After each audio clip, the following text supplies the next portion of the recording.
saaxiibadii waxaad moodaa macaaradku kolkay meel iska soo joogsadaan dee waa iska waxay ka noqotay farad bay ka noqoto alla naxariistay gaariya beri noo dhigayay markaan dowladii hoose ahayn maxay golihii deegaanka cashar noo dhigay wax ka mid ahaa yani wuxuu lahaa yani markaad tihiin golaha deegaanka waxaad tihiin siyaasad dejiyaal degmadan ka mas-uula ummadda ka jilicsan ka baahan ka laga tiro badan yahay waxoo dhan bay mas-uul ka tihiin laakiinse dhaqankani aagu nin walba nin kaloo iska ilaalinayo qolo yar iyo xisbi iyo waagayo ha la iska daayo maamaaba soo qaatay wuxuu yidhi nin ayaa wuxuu yidhi indhabeel ilbaa ku dhacay ilbuu beelay buu yidhi markaa nin digtooru tegay bulo wuxuu yidhi digtoore ishani waa firish bay noqotay ninkii baa eegay dabeedna ishii buu qalay buu yidhi markaa guluubka yar baa loo bedelay bulo bu'da yar bu'dii buu ninka geliyey buu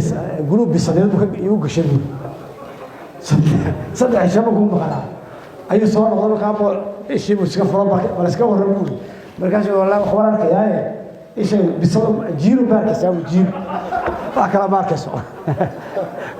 markaa wuxuu odhan jiray war isha bisadaas u gashanin oo kolka walaal ka hadlayo hadduu wax wadaagsan sheegayo arabasaa reebel muxuu sheegayaa iyo kan xisbiga heblaayo muxuu sheegayaa ha odhanina markaa kole isha bisada yaa ugu yeer jirta qolada macaaridka cabdinaasirow waxbaa kuma celisaan ha odhanino war ka biiriya waxaad ku celisaan dalkan hadhade waxba ku celinaayo waxaa kaloo jiray ninkii qolooyinkii hay-adihii noogu soo horreeyey markii dib u dhiska nin baasi loola jeeda balmaayo iyo NDP-da ka shaqeeyo galbeedka Gebile iyo Booramiya ka bilaabay ayaa dabeedna wixii wadda qarba waddanku iska hayo aqoonta dhan iska luntay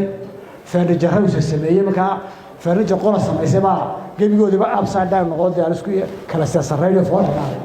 inamada waxbarashada batala u tagay wax ku dhaayeen seer waxay dhahdeen furniture-kii magaalo Hiiraan loo sameeyay way useless bay ku dhaayeen oo qosmo xukuumi way useless hawleenine wuxuu yahay dhaxbuurkii orada waxba ma faayada wala hagaajin karaay marka sax waxaan u jeedaa waxba ma jeeyaan orane wixii ka dhimo buuxiyana inta dhiman noo tilmaamo waana golahay inaan dadka iskaashano oo hormood ka nahay waxa isla hado xukuumadeeduba dadaalka uu ku jirtaayo mar walba oo haday abaar nagu dhacdo haduu ka fudud nagu dhaco mar walba waxaan taaganahay waa dhibaataas ay nagu soo kordhay anagu waxaan hidin karana haynaa inta aan haynaa intii kalena walaalihi waxay ganacsigeeni kale ee dhaqaalaheena maarteen ku dara waan weydeyntii koonfurku ku bilaabmay waxaan sameynay miskiin kalkaal baan sameynay tii waxaan sameynay koonfurka $2 milyan iyo $1 baan bixinay ganacsigeena waxa lagu dhibay iyo bixiyeen maanta sidii baan taaganahay xanuunkani aafada wada garanayno ee COVID-19 meel xubin marinaya dadkii waaweyn aad buu leynayaa fidistiisii tii hore ka baatay laba bilood dambeysay boqolkiiba 2 iyo 3 baan taagnay maanta boqolkiiba 20 boqolkiiba 15 ayuu gaaray boqolka qof laga helayaa shalay uu soo bandhignay ganacsiga alla barakeeye Soomaaliland waxaan nidhi war $1 milyan baan noo suuqa galaysa anagoo doorashooyin iyo $100 ugu jirno idinkuna $2 milyan soo raadiya si ay noo helno intaas soo shot oo maartay lagu talaalo dadkeenii waaweynaa bal lagu helo maadaama bilaash ayna ku wada helka 500,000 baa ku qiyaaseen dadka da'da konto jirka weyn ee Soomaaliland shaarida caafimaad qiyaasteedii maadaama la 500,000 bay noqonayaan dadkii da'da ahaa 500,000 marka laba shot lagu dhufto $1 milyan oo shot weyn